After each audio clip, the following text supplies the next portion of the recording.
D.C., the nation's capital.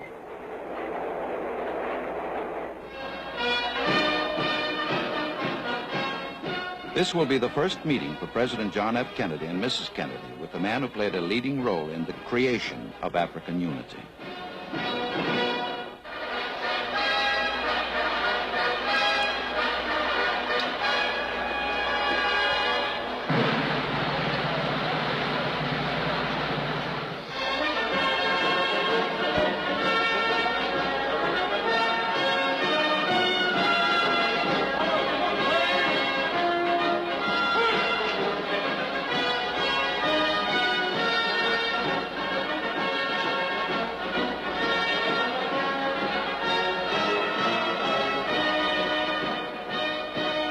Ladies and gentlemen, I know I speak in behalf of all of my fellow Americans in welcoming His Imperial Majesty back to the United States.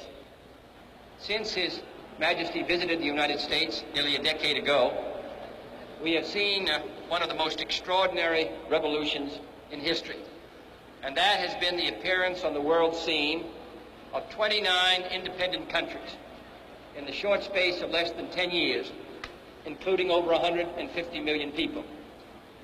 The conference recently held in His Majesty's capital served, I think, to bring together in a great cooperative movement the people of most of these countries. And the success of that conference was due in no small part to the leadership of our distinguished guest. His efforts to move his country forward and provide a better life for its people, and his efforts throughout the world, which stretch back over 30 or 40 years. For all of this, Your Majesty, we take the greatest pride in welcoming you here. You do us honor, and I can assure you that there is no guest that we will receive in this country that will give a greater sense of livelier pride and satisfaction to the American people than your presence here today. Your Majesty, you're most welcome.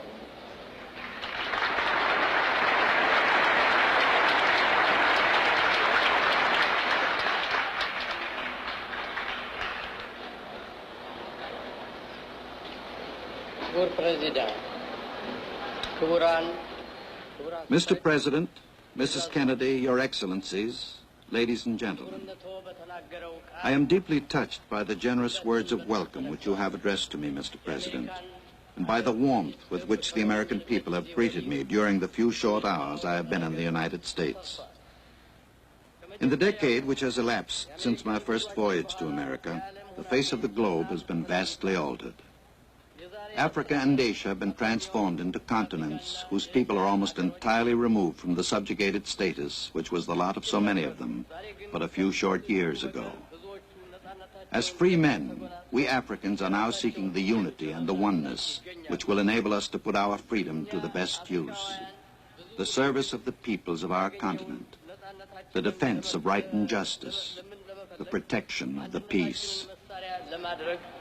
የህዝባችን ኑሮ ደረጃ ተሻሽሎ ድህነትና ድንቁርና ከዓለም እንዲወገድ ቁርጥ ሐሳብ አድርገናል።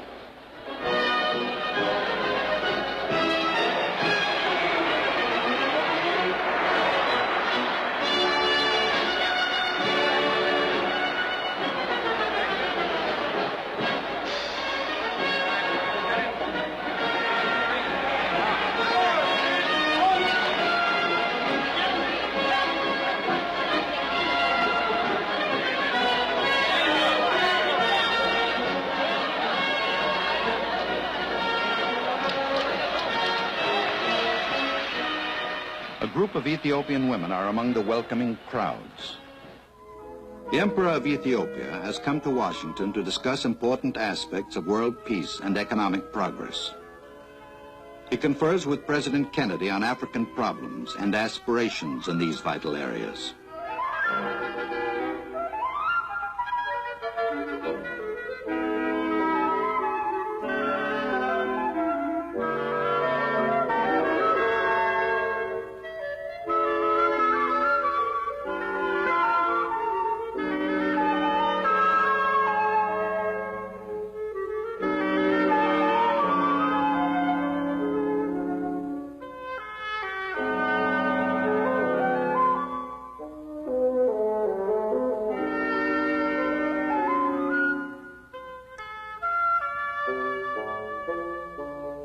the memorial to Abraham Lincoln.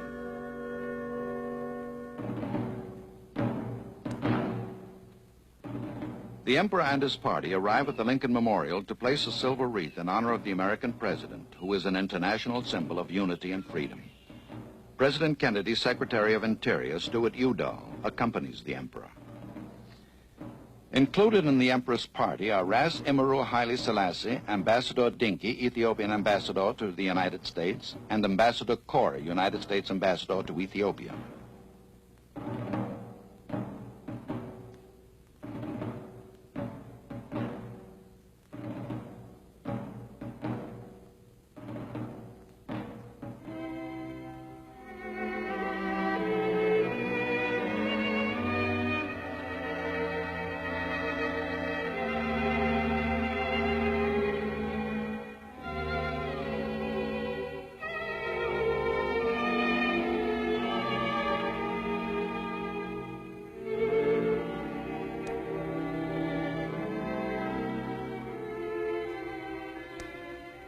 Mr. Udall reads from Abraham Lincoln's immortal Gettysburg Address. They gave the last full measure of devotion. That we here highly resolve that these dead shall not have died in vain, that this nation under God shall have a new birth of freedom, and that government of the people, by the people, for the people, shall not perish from the earth.